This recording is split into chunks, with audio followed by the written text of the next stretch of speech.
U.S. security officials last night accused Iran of sending the threatening emails to Florida voters first thought to come from right-wing extremist group the Proud Boys.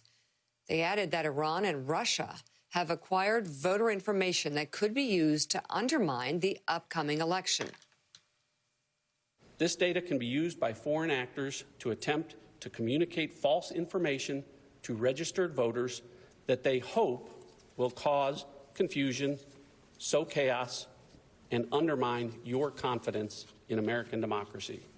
To that end, we have already seen Iran sending spoofed emails designed to intimidate voters, incite social unrest, and damage President Trump.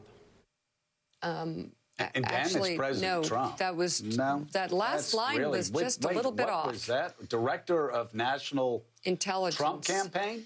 Yeah. Wait. We'll get to that. Did the head of DNI actually just say that? Yep. In a press conference? Because he's scared of his boss, he had to make it in a way that his boss liked. Because these emails hurt Biden. Director of National Intelligence a joke. Is actually using a press conference to try to promote Donald Trump. He's a joke. He is a joke.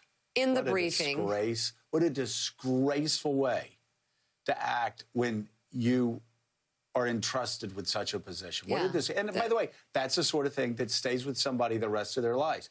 And he's doing that for what, 12, 13 more days? Talk about playing the short game. Well, it's just he's not a serious man. No, he's not. FBI Director Christopher Wray sought to reassure voters about election security.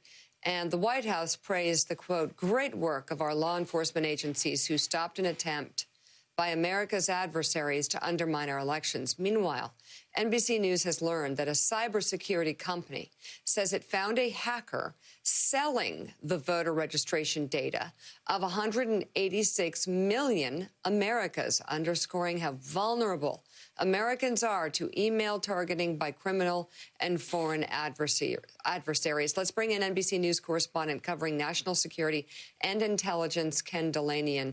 So, Ken, explain why it was so important to have this press conference. It's very close to the election. It was in the evening, kind of felt like it came out of the blue, and why that matters that they actually decided to do it this close to the election. And also the point that Radcliffe made about these emails hurting Trump. What the heck is going on there? Was he lying? Could he be wrong? Look, I'll tell you what a senior U.S. intelligence official told me last night. Here's the theory behind why they think this could hurt Trump.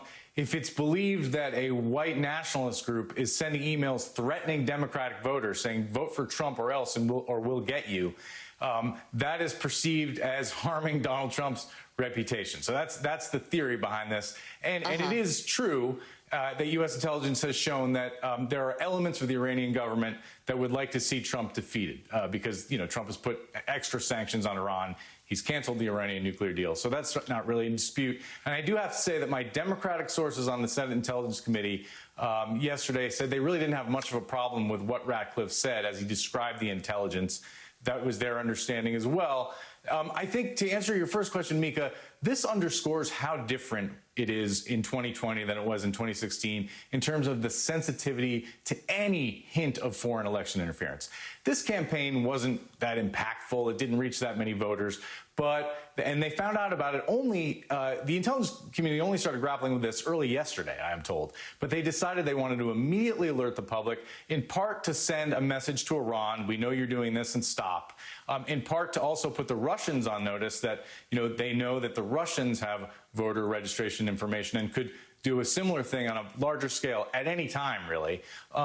But, in 2016, the government was very hesitant to talk about what it knew about foreign election interference. In this cycle, the belief is get it out, inoculate the public, make the public understand, because the threat really isn't tampering with the vote. The threat is disinformation, misinformation, undermining confidence in the election. And the real worry is what happens if there is a disputed election, because the opportunity for this misinformation is so great by foreign adversaries and cyber criminals.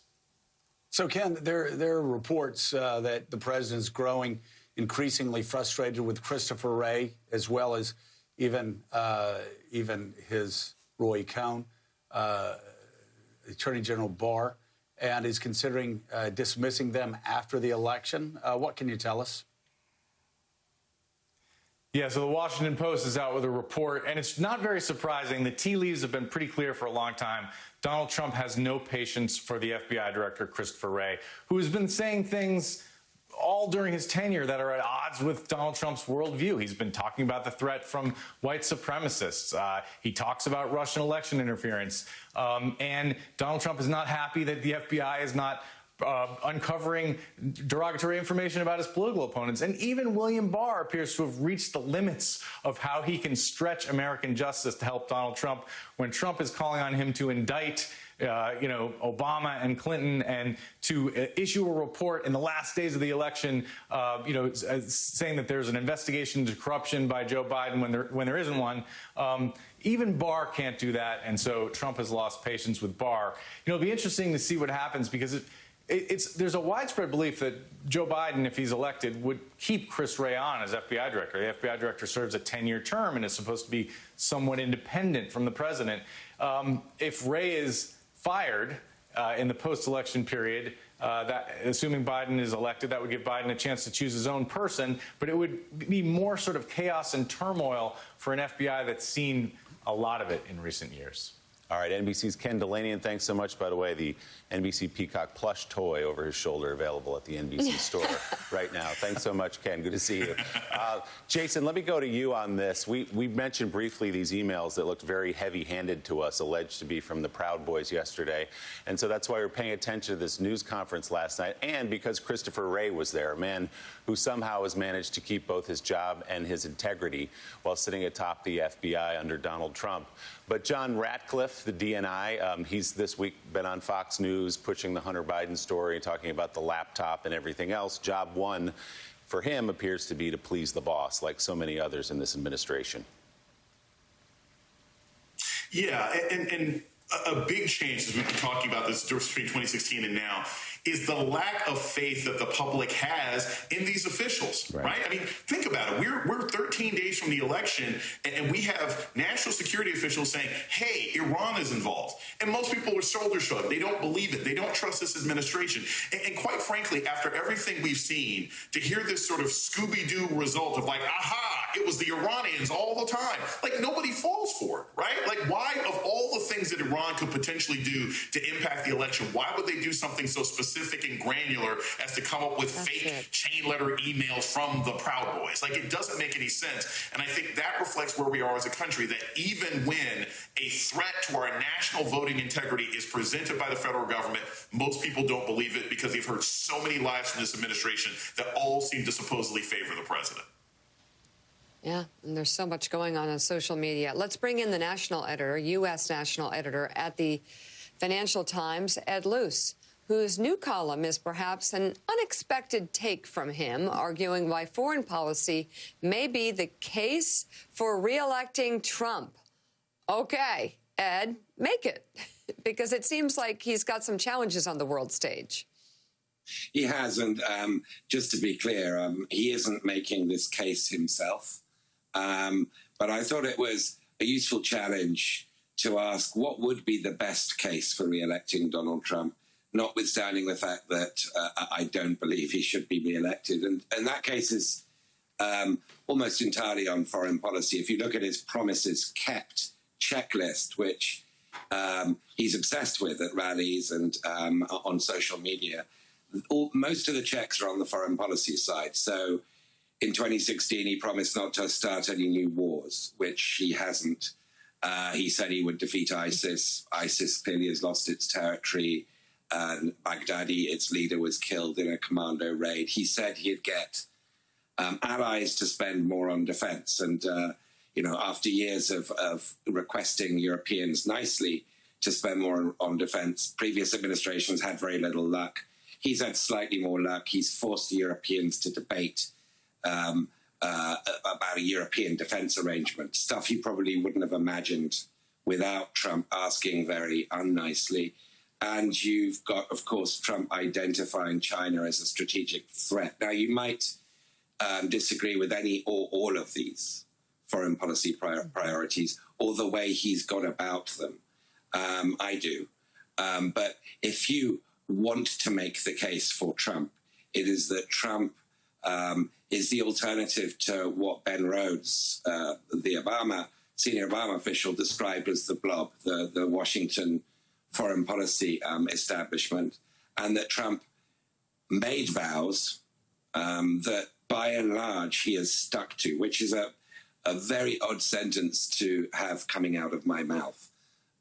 Just to emphasize, though, he isn't making this case, even though his team are arguing for more time tonight at tonight's debate to be devoted to foreign policy.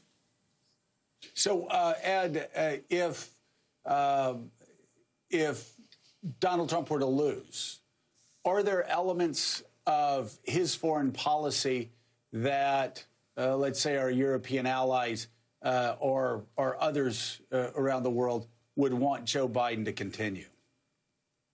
Well, that's a good question. I mean, there are a couple of points here where Trump goes against what we think about him. So clearly he envies and admires Vladimir Putin and other autocrats. But he has been beating Germany around the head for this Nord Stream 2 pipeline from Russia. It's a gas pipeline Angela Merkel's Germany is building that will give Russia enormous leverage, greater leverage over Europe than it had before. I think that's a pretty reasonable critique. The way he makes that critique isn't much good. And others in Europe quietly agree with it. He's pulling troops from Afghanistan.